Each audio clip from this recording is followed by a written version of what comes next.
Good morning, good afternoon, or good evening. This is Property Management 101. This video, I'm going to be sharing why I do this.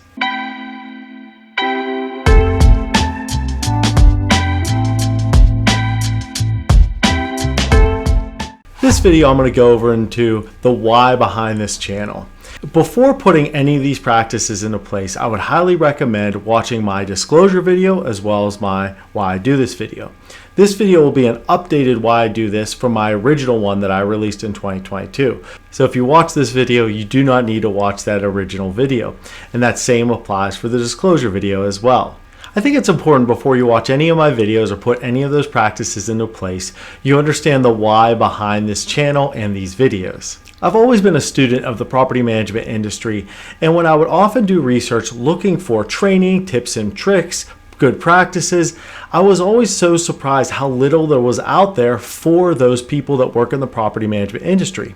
I found a lot of information dealing with investors, what properties are good to acquire, and how to run the numbers, but I found very little information for those individuals that actually work in those trenches, making those investments worthwhile. This channel is designed for those that work in the industry from a day-to-day perspective. I've released a post on my LinkedIn page going into a little bit more detail my thought process for my why, and I'll post the link to that post in the video description. My why is simple. My why is to offer resources, tips, and tricks for those of you that work directly in the property management industry and offer a safe space for you to find those answers you need. There's a few other reasons that I thought that making this channel may be helpful to others and what motivated me to do so, and here's a few of the other things and really got me started with this channel. Number one, my experience.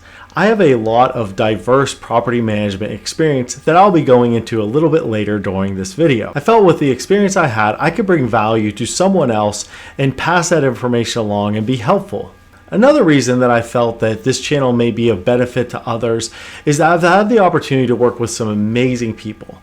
I couldn't thank all the individuals that really helped me in my property management journey, and this is my opportunity to really pay it forward. The third additional reason that I felt that this channel would be helpful for others is I just genuinely enjoy helping others.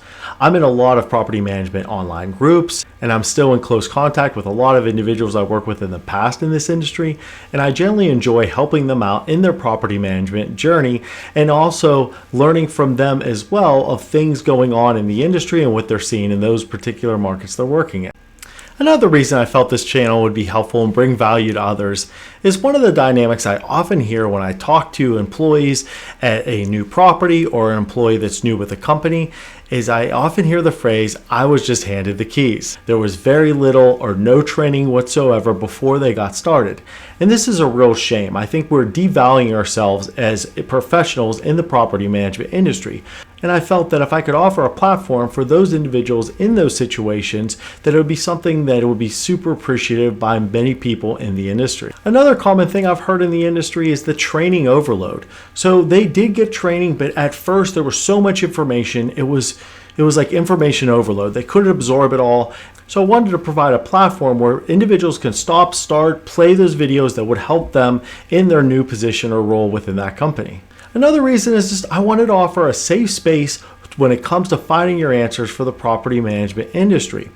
Oftentimes where you may be new in a position, the last thing you want to do is maybe ask a question where you don't feel comfortable asking your supervisor because you're afraid it may hurt your credibility with them. And that is something a lot of individuals feel like in the industry of property management. I know personally, it happened to me as well, where you may be hesitant at times to ask questions, and that's something that's a shame. We should always be learning and growing, and it's a dynamic that I wanted to offer a safe space so we can continue moving that needle and raising that standard for all property management professionals. And the last additional reason that I want to share with you today is I wanted to allow owners to give a viewpoint of what we deal with from a day-to-day perspective. Oftentimes, property investment owners, they don't have that dynamic. They can easily relate to what we're dealing with from a day-to-day basis.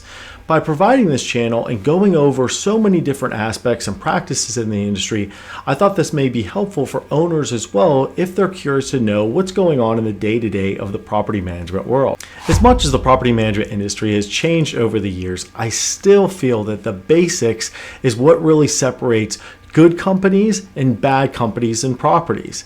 It is really important that you master the basics and consistently ensure that you've executed all basics when it comes to property management. When I deal with a client that has a struggling asset or portfolio, I've never found a situation where there's been a dynamic where that site or portfolio is struggling and they've performed all the basics very well. There's always been room that I've found to grow when it comes to the basics for a struggling property or portfolio. The subjects that I'm going to be reviewing on my channel are all dynamics of situations that I have firsthand experience in. I'll be reviewing all comments on all videos, so if you do have an idea for a video, feel free to leave a comment. I'll be happy to consider it.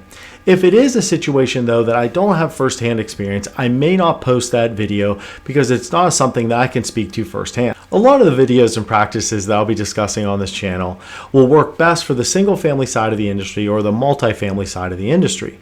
But there will be some additional things that we'll be discussing that are going to be impactful to other sides of the property management industry as well. Due to this all, I think it's really important that I let you know what I don't have firsthand experience with and what I do have firsthand experience with. Let's start with things that I don't have firsthand experience with.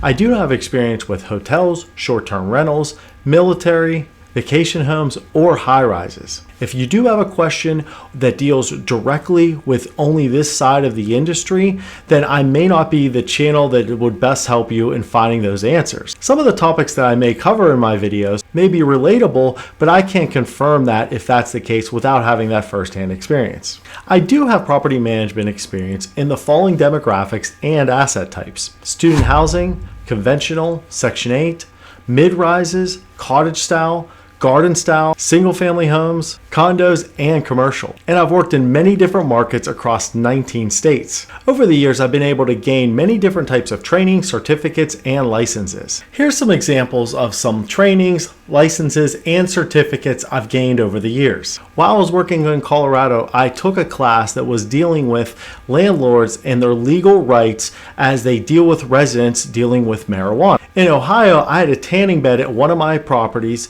and due to this tanning bed, the health department in that state required someone to be involved in that property to have their UV tanning certification. So I collected that because it was required in that state. And in North Carolina, I worked in the single family side of the industry, which required me to have my real estate license for North Carolina, which I still have to this day. I do not consider myself a master at everything when it comes to the property management industry, but I do believe that my experience can bring value to those that may not have experienced some of the things that I've had the opportunity to experience firsthand. My goal for this channel is to really allow a safe space for those that work in the property management industry to get their answers. If you have an experience, a comment, or a question that you feel that may help others, feel free to leave a comment and I'll be happy to address it for you. One more reminder, if you do find my videos helpful and you learn something new, please don't forget to like, subscribe, and turn on notifications for future videos. And if you've not already connected to our account on LinkedIn and Instagram, please do so for industry news, polls, and video releases. If you have any questions about any of my videos, feel free to leave a comment. I'll be happy to address it for you. Happy leasing!